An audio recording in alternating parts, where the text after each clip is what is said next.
Assalamualaikum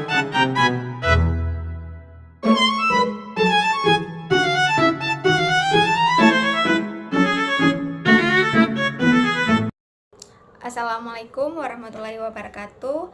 Perkenalkan, nama saya Naila Borahima dari jurusan Ilmu Ekonomi dengan NIM 94 Video ini saya buat untuk memenuhi tugas ekonometrika. Baik, sebelumnya saya akan menjelaskan tentang konsep, penyebab, dan akibat dari non-heteroskedastisitas. Konsep non-heteroskedastisitas yang lebih dikenal sebagai asumsi homoskedastisitas adalah syarat fundamental dalam model regresi linear klasik yang menyatakan bahwa varians dari kesalahan residual model harus konstan atau seragam untuk semua tingkat nilai dari variabel independen. Secara sederhana, ini berarti penyebaran kesalahan seberapa jauh data sesungguhnya menyimpang dari garis regresi tidak boleh berubah secara sistematis seiring perubahan nilai prediktor.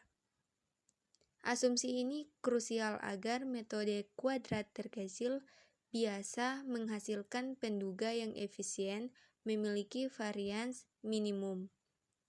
Heteroskedastisitas sering terjadi pada data lintas bagian cross station dan dapat disebabkan oleh beberapa faktor. Salah satu penyebab utamanya adalah perbedaan skala atau ukuran unit observasi.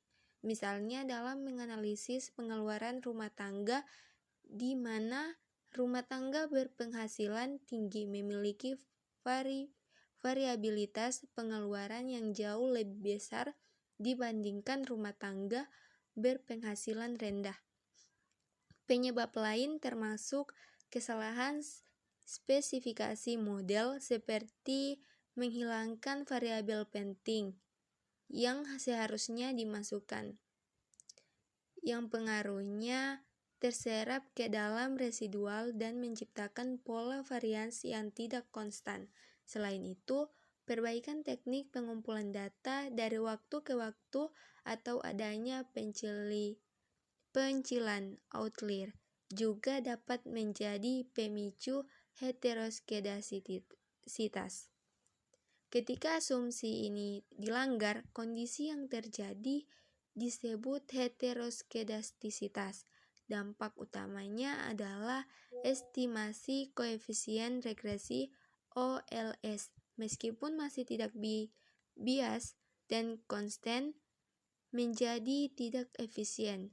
Konsekuensi yang paling merugikan adalah standar error koefisien menjadi bias dan tidak akurat. Standar error yang salah ini membuat nilai statistik T dan statistik F menjadi tidak valid, sehingga pengujian hipotesis dan interval kepercayaan menjadi tidak dapat diandalkan. Dengan kata lain, kita mungkin salah menyimpulkan bahwa suatu variabel signifikan secara statistik, padahal sebenarnya tidak, atau sebaliknya. Baik, kita lanjut pada pengolahan datanya.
Baik, jadi ini hasil uji dari interpretasinya ANOVA. Berdasarkan hasil uji ANOVA, diperoleh nilai F dihitung sebesar 1,545 dengan nilai signifikansi sebesar 0,263. Nilai signifikan ini lebih besar dari tingkat signifikan yang umum digunakannya, yaitu 0,05 atau 0,263 lebih besar dari 0,05. Hal ini menunjukkan bahwa model regresi secara simultan tidak signifikan. Artinya, ketika variabel independen tersebut secara bersama-sama tidak memiliki pengaruh yang signifikan terhadap pertumbuhan ekonomi. Nilai sum of squares regression sebesar 4,605 menunjukkan total variasi pertumbuhan ekonomi yang dapat dijelaskan oleh variabel RLS, APM, dan TPT, sedangkan nilai sum of squares residual sebesar 9,938 menggambarkan variasi yang tidak dapat dijelaskan oleh model atau error. Nilai mean square regression 1,535 dibandingkan dengan mean square residual 0,994 menghasilkan F hitung 1,545. Namun karena nilai signifikansinya tinggi, maka model tidak memenuhi syarat untuk dikatakan berpengaruh secara statistik. Dengan demikian dapat disimpulkan bahwa model regresi yang digunakan belum mampu menjelaskan variasi yang terjadi pada pertumbuhan ekonomi secara signifikan, karena secara bersama-sama ketiga variabel bebas memberikan kontribusi yang berarti terhadap perubahan pertumbuhan ekonomi pada periode penelitian. Kemudian terdapat faktor lain di luar model ini seperti investasi, produktivitas tenaga kerja, infrastruktur, atau kebijakan ekonomi yang lebih dominan dalam mempengaruhi pertumbuhan ekonomi. Baik, itulah penjelasan dari saya. Wassalamualaikum warahmatullahi wabarakatuh.